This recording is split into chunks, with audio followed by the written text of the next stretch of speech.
This channel does not promote any violent, harmful, or illegal activities. All content provided by this channel is meant for an educational purpose only. প্রথমে আমি মমতা ব্যানার্জির কাছে কৃতজ্ঞ এবং অভিষেক ব্যানার্জির কাছে কৃতজ্ঞ যে মমতা ব্যানার্জি এবং অভিষেক ব্যানার্জি মনে করেছেন বেহালবাগ পূর্ব কেন্দ্রে আমাকে দায়িত্ব দেওয়া, সেই হিসাবে আমাকে প্রার্থী করেছেন। সেই জন্য আমি গর্বিত এবং আনন্দিত।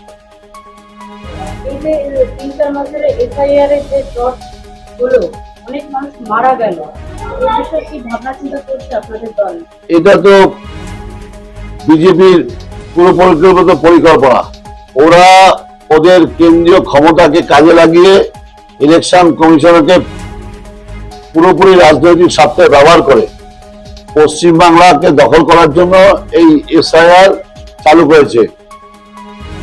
ইলেকশন কমিশনের যে রুলস এন্ড রেগুলেশন আছে, কোথাও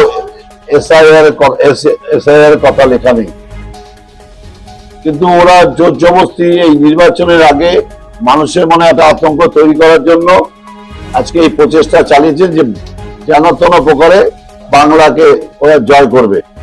কিন্তু ঘটনা হয়েছে এই এসআইআর করায় ওদের হিতে বিপরীত হয়েছে, কারণ বেশিরভাগ মতুয়া সম্প্রদায়ের লোক, রাজবংশী সম্প্রদায়ের লোক তারা বাদ গেছেন। এসআইআর নামে 60 লক্ষ মানুষের নাম বাদ করা হয়েছে। আমরা মনে জানি যে ভোটাররা একটা সরকার নির্বাচন করে, এখন দেখছি যে সরকার ভোটার নির্বাচন করছে। যাদের বৈধ কাগজপত্র আছে তাদের তো ম্যাপ হয়েছে। এবার ওরা বাংলার কৃষ্টি, বাংলার সংস্কৃতি, বাংলার ভাষা জানে না। আমাদের রাজ্যে চ্যাটার্জি আর চট্টোপাধ্যায় একই লোক, ব্যানার্জি বন্দ্যোপাধ্যায় একই লোক, মুখার্জি মুখোপাধ্যায় একই লোক, গাঙ্গুলি গঙ্গোপাধ্যায় একই লোক। হয়তো বাবা ব্যবহার করেন ব্যানার্জির, ছেলে ব্যবহার করে বন্দ্যোপাধ্যায়। আমি তো আমার শ্বশুর বাড়িতে আমার শ্বশুর লিখতেন অমরেন্দ্রনাথ ব্যানার্জি, আমার সারা লেখেন মলয় ব্যানার্জি, মলয় বন্দ্যোপাধ্যায়। এই যে ডিস্ট্রিবিউন্সি গুলো, এগুলো তো ডিস্ট্রিবিউন্সি না, এগুলো তো সম্যক ধারণা নেই, জ্ঞান নেই বলে বাংলা সম্বন্ধে ওরা আজকে এই এসআইআর নামে এইগুলো লজিক্যাল ডিস্ট্রিবিউন্সি করে আজকে 60 লক্ষ লোককে ঝুলিয়ে রেখেছে অ্যাডজুডিকেশনের নামে। আজও পর্যন্ত আমরা জানতে পারলাম না কত লোক অ্যাডজুডিকেশনের বাইরে এসে ভোট দেওয়ার অধিকার পেলেন। আমরা বলি যে মানুষকে ভোট দেওয়ার অধিকার দিন, তারপর যদি মনে আপনার ক্ষমতায় আসুন, আমাদের কোনো প্রতিবাদ নেই, আমাদের কোনো আপত্তি নেই, কিন্তু মানুষের ভোটে নির্বাচিত হয়ে আসুন। বাহুবল, পেশিবল, অর্থবল দেখিয়ে বাংলাকে জয় করা যাবে না। বেহালা পূর্বে এসআইআর কোনো ভোট বাক্সে প্রভাব পড়বে না, কারণ বেহালার মানুষ মমতা ব্যানার্জির নেতৃত্বে যে মাঝে সরকার চলছে, এই মাঝে সরকারের মাধ্যমে একদম জাতি, ধর্ম, বর্ণ নির্বিশেষে একদম তৃণমূল স্তর পর্যন্ত মমতা ব্যানার্জির জন্ম থেকে মৃত্যু পর্যন্ত যে প্রকল্পগুলো করেছেন, সেই প্রকল্পগুলোর উপযোগিতা পেয়েছে। ভোটের আগে দেশের প্রধানমন্ত্রীর ব্রিগেডে জনসমাবেশ, এটা কিভাবে দেখছেন আপনারা? আমার মনে আছে যে সিপিএম যখন 34 বছর ক্ষমতায় ছিল, 92 সালে 25শে নভেম্বর মমতা ব্যানার্জি তাকে মমতা যখন যুবকের সভানেত্রী ছিলেন, একটা জনসমুদ্র হয়েছিল। তারপরেও তিনি অনেকগুলো ব্রিগেড করেছেন, আমাদের প্রচুর লোকের সমাবেশ হয়েছে, কিন্তু আমরা ক্ষমতায় আসি। আমরা ক্ষমতায় এলাম 2011 সালে, যখন বাংলার মানুষ বুঝতে পারলেন এই সিপিএম কে রেখে লাভ নেই, সিপিএম বাংলার সার্বিক ব্যর্থতা ধ্বংসস্তূপের উপর রেখে গেছে, তার হাত থেকে মুক্তি পেতে হবে। তাই মমতা ব্যানার্জি নেতৃত্বে তারা তৃণমূল কংগ্রেসের সরকারকে প্রতিষ্ঠিত করলেন। এই যে রাজ্যে ভোটের আগে বিভিন্ন জায়গায় কিছু জায়গায় সাম্প্রদায়িক দাঙ্গা দেখা যাচ্ছে, এটা আপনাদের দলেরও কিছু লোক আক্রান্ত হচ্ছেন, এই বিষয়ে কি? দেখো, আমি এটা সাম্প্রদায়িক দাঙ্গা বলবো না, এটা বলবো যে যারা বাংলা ভাষায় কথা বলেন তাদের উপর একটা অত্যাচার চলছে। তার কারণ একটাই যে ওরা সবসময় বাংলাকে বঞ্চিত করেছে, বাংলাকে অবহেলা করেছে, বাংলাকে লাঞ্ছনা করেছে। নাহলে বাংলার যে বকেয়া পাওনা, সে প্রান্তিক মানুষগুলো 100 দিনের কাজ করে জীবিকা নির্বাহ করে, কারো মানুষের মাথা আচ্ছাদন নেই, আবাস যোজনার টাকা পয়সা দেয় না, পথশ্রীর টাকা পয়সা দেয় না।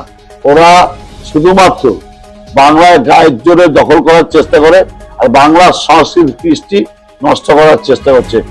বিজেপি ক্ষমতা এলে বাংলার সংস্কৃতি কৃষ্টি ঐতিহ্য পরিবার সব নষ্ট হয়ে যাবে।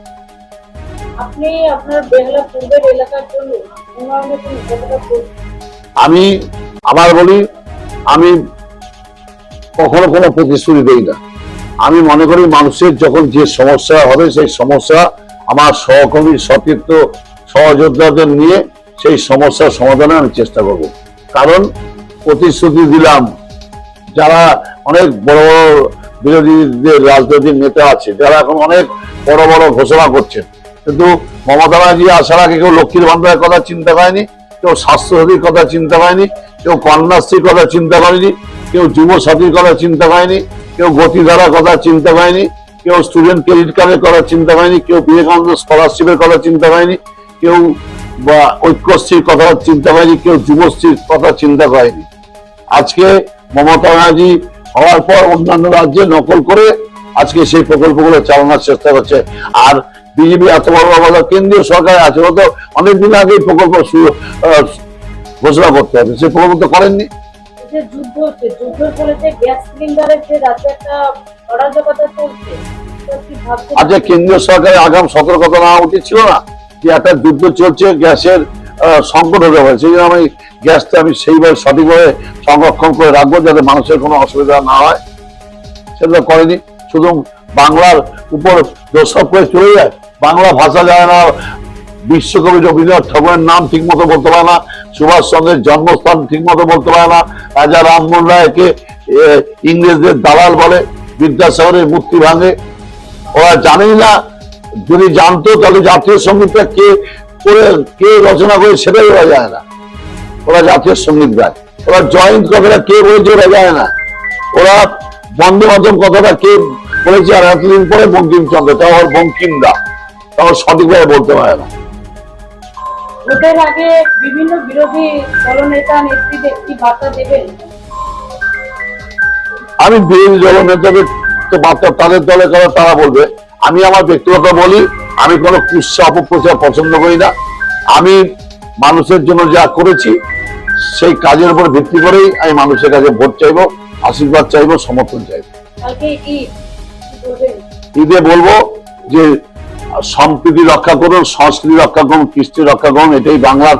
কারণ আমাদের মুখ্যমন্ত্রী মমতা ব্যানার্জি বলেছিলেন ধর্ম যার যার উৎসব সবার। আমরা বাংলায় সবাই সবার ধর্ম পালন করি, সবাই ধর্মীয় অনুষ্ঠান পালন করি, আমরা সবাই যার ধর্ম বর্ণ নির্বিশেষে সামিল হই। এটাই বাংলার সংস্কৃতি, এটাই বাংলার কৃষ্টি।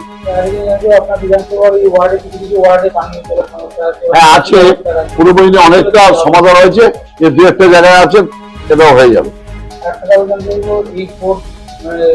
দিন ঘোষণার আগে বিভিন্ন জেলায় আপনাদের কর্মীরা খুন হচ্ছেন, সেরকম যদি পরিস্থিতি এইসব আমাদের এই বিধানসভা হয়, এটা নিয়ে কি চিন্তা? আমাদের বিধানসভায় কোনো খুন হবে না। আমি এই সংঘাতের রাজনীতি পছন্দ করি না। আমি এখানে 42 বছর রাজনীতি করছি, কেউ বলতে হবে না যে আমাদের কর্মীরা কারো উপর নিগ্রহ করেছে, কারো বাড়ি ছাড়া করেছে, কাউকে মেরেছে, কখনো হয়নি। সিপিআই আমাদের 34 বছরে আমাদের বেহালায় প্রায় 18 থেকে 20 জন খুন হয়েছে।